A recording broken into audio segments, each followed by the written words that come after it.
Good morning, everyone. It's Lee Henson, President and Founder of Agile Dad. It's time for today's episode of the Daily Stand Up. So, without any further ado, let's get started. Today, I was sent an article. This article was from Steven Deneir, and it was published just on January 13th of 2022. So, it's a relatively new article. And in this article, he talks about the topic how the Scrum Master supports adaptation, talking about getting back to the basics of the Scrum framework. Let me tell you, it's been a little while since I've seen an article that really caused me to spring into action, but this is a good one. So I love how he kicks it off. He says, remember that Scrum is founded on empirical process control and that adaptation is the third pillar, followed by transparency and inspection. Each of the Scrum accountabilities participates in one or more of the adaptations. Okay, I get that. If you feel that something needs to be adapted to any aspect of your initiative, check who could best start taking action. Okay. And then he goes on to define adaptation. Adaptation is making adjustments in order to minimize any deviations to acceptable limits related to agreed goals. Interesting. I don't know that I've ever heard that definition of adaptation. I get it, but I just don't know that I've ever pulled it together that way. So minimize deviation to acceptable limits. Interesting. Because one of the things that I've found more and more is that teams are struggling with deviation from their goals. And most of the time, the culprit that makes that happen, in many cases, is the Scrum Master. So I guess what I'm trying to figure out is how can we teach the Scrum Master so that they in turn can teach others to help us get away from these deviations, right? So he lists off, it looks like 5 techniques that will allow you to support your team and give them the ability to adapt. Okay.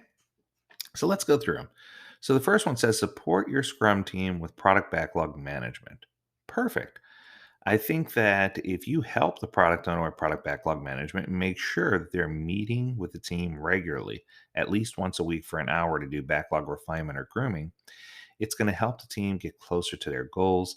It's going to help them better understand the work, and it's going to help everything run more smoothly. So I think that's a great support mechanism. The second one says support your Scrum team with reaching their quality goals. Excellent. So I think part of this is sometimes we don't take quality into consideration. And still, there are many organizations that separate testing from actual build. And I don't want to limit this to just software or hardware. I want to bring in that there's more than just test automation that can help with this, but there's test optimization. Is this a run once test or a run many times test? So, this adaptation about helping teams achieve quality goals could meet everything from manufacturing all the way to software. So, and everything in between. So I think focusing on quality first, it's one of the lean values to make sure we build quality in, but we want to make sure that we're doing that and push that to help support our Scrum team. The third support that he calls out is support your Scrum team in cross functionality. Allow their skills to grow. Now, what I can tell you about this is many organizations find they want to do this, but they find that it's very expensive. Because what winds up happening is, in many cases, the interruptions when you're starting to do the cross pollination cause teams to slow down, and products and services get released later, and people devalue what it means to actually be cross functional. What I can assure you is there's great value there. It's just a matter of how you incorporate that value and how you build that value in. So for me, when I talk about cross functional teams and I talk about allowing people to grow their skill sets, the first thing that comes to my mind is Team John.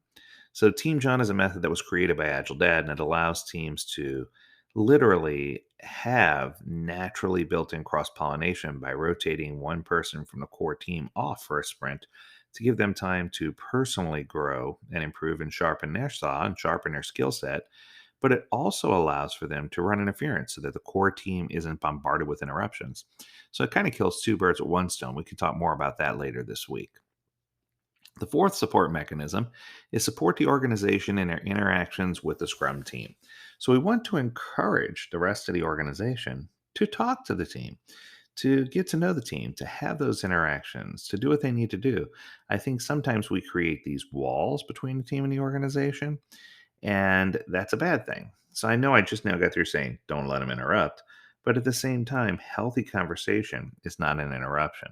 I think the teams need to build relationships with the people who are on the ground so that they can feel confident in their ability to get their work done. And then finally, they said, support your Scrum team in. And, I think that you have to focus on what's most valuable.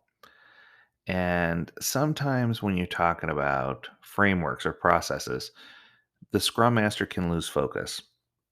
So I think it's important for the Scrum Master to pull the tools or techniques into their Scrum framework to help the team achieve better business agility. Now, what I can tell you is that's not always easy. I think a lot of people saw that Scrum mapping that came out not too long ago from Deloitte, where it shows all of the different methods. Some people call it the subway map.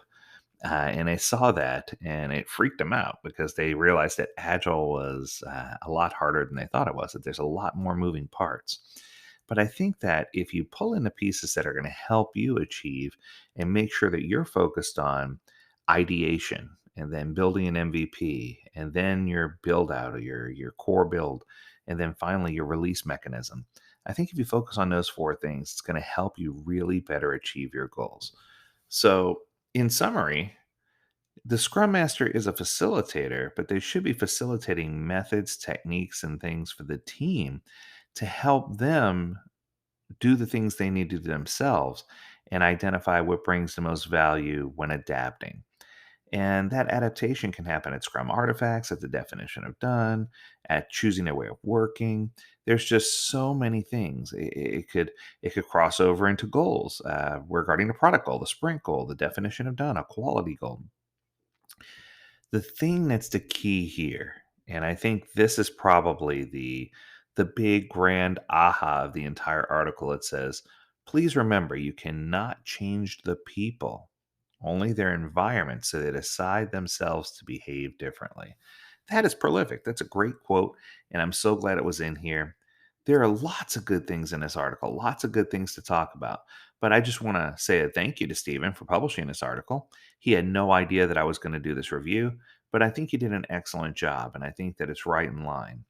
It appears that Stephen also is author or co-author or is leading information to a book called How the Scrum Master Supports Adaptation, a professional Scrum series. I don't know if it's an official book or not, but this was segment 33. So if you have a chance and you want to pick that up, it may be a good chance for you to take a look at that and learn some more from this guy, because it seems like what he put here makes a lot of sense. He pulled it together quite eloquently, and I don't necessarily disagree with anything that's there for the first time in a long time. Stephen, well done. If you want to learn more about this topic or other topics like Team John, you can always ping us and let us know, and we'd be happy to take your requests.